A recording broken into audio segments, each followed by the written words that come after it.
ออเดอร์นี้จานได้ออกไป50 เหรียญทุกคนได้ออกไปกันเท่าใดออเดอร์นี้เนาะเบิ่งว่ามันสิวินบ่ออเดอร์นี้สวยลงมาสวยวินงามๆทุกคนออเดอร์นี้สวยนี่เนาะวินมารัวๆเลยเนาะครับพลาด2 ไม้เนาะนี่วินมารัวๆเลยเนาะเขียวจ้วกเลยเนาะตั้งแต่ยุพี่นะนี่เนาะนี่ตั้งแต่นี่เนาะนี่วินมารัวๆเลยเนาะแล้วก็พลาด2 ไม้โอเคทุกคนสรุปมาให้จานเบิ่งแน่บวกลบกันเท่าใดฮอดเป้ากันแล้วบ่เนาะจานค่อนข้างว่าบวกมาหลายเลยได้นี่159เนาะมาทุกคนปรับเงินเด้อโอเคเดี๋ยวนี้เฮาสิตามซื้อเด้อทนเด้อซื้อทันบ่ซื้อเดี๋ยวนี้ทันบ่ออกไปอยู่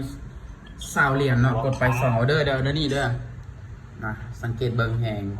ขายกับค่อนข้างว่าผลักดันราคาลงมาในแท่งนี้และมีการปฏิเสธราคาเนาะเห็นบ่มีการปฏิเสธราคาใส่เทียนด้านลุมนี่เนาะก็เลยตัดสินใจกดซื้อมาเบิ่งว่าเดี๋ยวนี้สิปิดเขียวให้เฮาได้บ่ขึ้นไปดันราคาลงมานี่เนาะขึ้นไปได้บ่อึ๊บอีกหน่อยนึงอึ๊บสวยโอ้โหขึ้นได้เสยทุกคนโอ้โหคิดว่าสิขึ้นบ่ได้เนาะวินงามๆทุกคนมีใครได้ตามบ่ตามบ่โอเคใครที่ตามก็น่าจะวินงามๆทุกคนใครที่ส่วนก็น่าจะแจ๊บเนาะว่าเป็นอย่างทุกคนเราต้องยอมรับความเสี่ยงและกาอันนี้เนาะต้องมั่นใจในตัวเองนำเนาะมาปั๊มเงินเด้อปั๊มเงินใครที่ตามเด้อนะออเดอร์นี้เราสิตามซื้อเด้อซื้อขึ้นไปอีกทุกคนซื้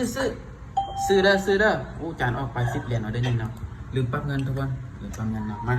ว่าเป็นอย่างเนาะมีคนตามบ่จานกำไรมา100เลยเด้อทุกคนเด้อ100 ปลายแล้วเนาะนี่170เนาะนี่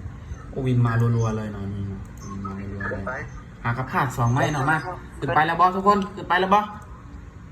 ขึ้นไปเขียวนะเขียวอึ๊บได้บ่ฟองนี้สุดท้ายอึ๊บโอ้น่าจะบ่ได้ทุกคนโอเคบ่เป็นยังทุกคนมีได้แล้วก็มีเสียงเนาะตลาดกำลังเป็นเทรนขาลงเนาะเฮาผัดส่วนมันเนาะบ่เป็นยังตลาดกำลังงามอยู่เนาะ